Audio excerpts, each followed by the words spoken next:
Hello mga kaibigan.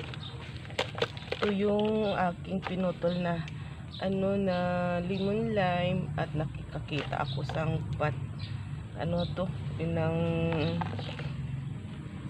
daan na napat, pero okay pa naman to. Dito ko na lang siya itanim kasi para mataas tong pat, okay siya dito. At saka wala akong soil, ito na lang yung lupa. Okay na naman to kasi nagsigaan ko naman dito yung lupa na kukunin ko dito. Yan, ilagay lang natin dito sa pot para mabuhay na ito.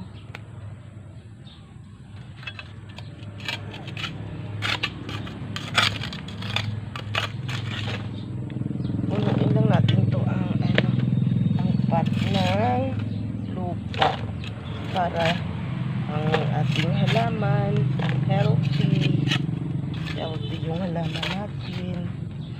And tinatry ko lang kasi yung mga kaibigan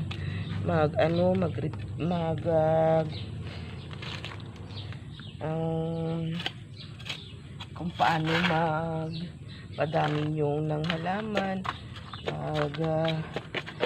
kasi hindi pa yung tinatry ngayon. Marunong na ako. Ganyan lang pala magpadami ng halaman. Success rin yung ginawa ko. Yan. Punuin lang natin ito. Pinagsigaan ko naman dito. Ano naman ito? Compost ba?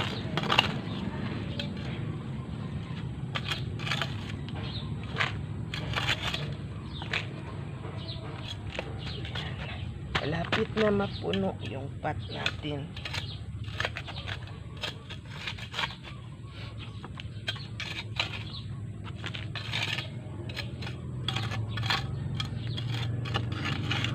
Pag-aalaga ng halaman kasi mga kaibigan, dapat matyaga ka.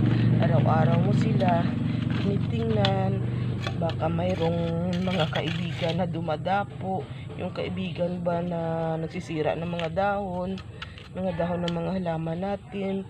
Ito yung mga kaibigan, yung insekto. Yan, wag natin dyan ilagay, baka masira yung halaman natin. Yung mga fertilizer sila nala yung kakain dito at hindi na tumaba yung ating mga halaman. Yan, malapit na ito, malapit na siya mapuno. Yan, ito na, tama na to mga kaibigan. Okay na to. Alagaan na lang natin ito at saka palaguin.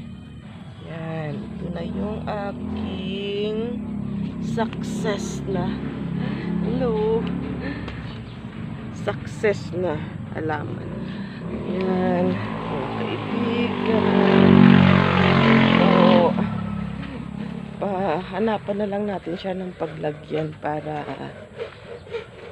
wag mainitan. Huwag natin i-direct sun. Buhayin muna natin ito. Ito ko na lang siya siguro ilagay para yan. Ito na lang. Yan, dyan ko na lang siya ilagay. Yan. Wala naman dito init. Kasi mayroon naman net. Mayroon naman ako net sa mga halaman ko. Ito ko na lang siya ilagay para makita ko siya araw-araw sa tuwing magbibisita ako sa aking garden. Yan po. Yan po yung aking garden. Diyan ko na lang siya ilagay. Yan. Maganda yung halaman pag naalagaan ito. Pag inalagaan mo yung halaman mo, napakaganda kasi naramdaman nila na mayroon ka ring pag-alala sa kanila. Ito yung aking pink princess. Yan yung mga pink princess ko. Yun lang guys. Thank you po. Thank you sa panonood. Good to everyone. Bye.